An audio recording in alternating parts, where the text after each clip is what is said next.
Ist es das gleiche Urteil? Beatbox meint er zum Beispiel. Der Bruder meint Beatbox. Ja, der meint Beatbox jetzt, diese, die machen. Ich weiß nicht was. Der sagt, oder zum Beispiel diese, Barakallahu fikum, diese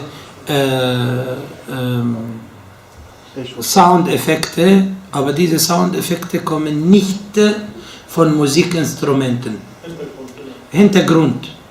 Das wird, man macht, die anderen machen bu, die anderen so.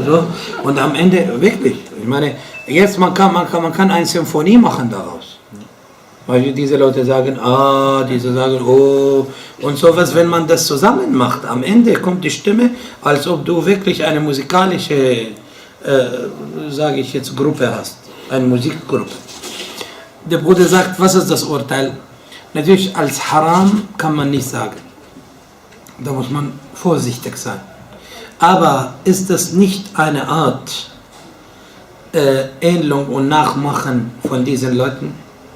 Willst du lieber jemanden, der Allah fürchtet, nachmachen oder jemanden, willst du einen Drogendealer nachmachen oder ein ehrlicher Mensch, der arbeitet und der verdient sein Geld?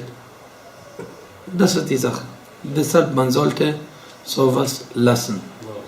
Aber jetzt Haram